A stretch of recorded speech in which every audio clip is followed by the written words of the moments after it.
Կտրիչ Ներսյանի հեռացումից հետո Հայաստանյան Առաքելական Սուրբ եկեղեցու նորոգման իմ կողմից առաջարկված ճանապարհային քարտեզի երկրորդ կետը վերաբերվում է Հայաստանյան Առաքելական Սուրբ եկեղեցու կանոնագրքի ընդունմանը եւ ուզում եմ ընդգծել, որ այս օրակարգը ըստ էության պաշտոնապես արձանագրված է հենց Մայրաթոռի կողմից 2011 թվականի նոյեմբերին Հայաստանի արտադրության նախարարությունում գրանցվել է Հայաստանյան Առաքելական Սուրբ եկեղեցու կանոնադրությունը, որի մեջ ասվում է հետևյալը. մոտ ապագային կազմվելու է Հայաստանյան Առաքելական եկեղեցու կանոնադրություն, փակագծերում սահմանադրություն, որը հանդիսանալու է հիմնական արժեքը նրա նվիրապետական ամբողջ կառույցի։ Այսինքն ըստ էության ինչ է ստացվում, Կտրիչ Ներսյանի կաթողիկոսի կարգավիճակում հայտնվելուց 12 տարի անց դեռևս կանոնադրությունը համապատասխան համապարփակ կանոնագիրքը չկա եւ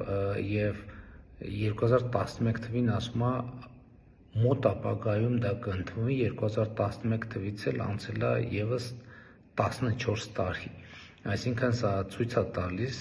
գործերի իրական դրությունը Հայաստանյան Առաքելական Սուրբ եկեղեցում Կտրիչ Ներսյանի առաջնորդությամբ եւ ըստ էության այս ապականոնական վիճակը դիտավորյալ է ստեղծվել, որպեսզի որևէ կանոնի գոյության հստակ պատկերացում եւ ընկալում չլինի եւ տեղի ունենա այն, ինչ տեղի ունենում եւ հետեւաբար շատ կարեւոր է, որ Հայաստանյան Առաքելական Սուրբ եկեղեցին Կտրիչ Ներսյանի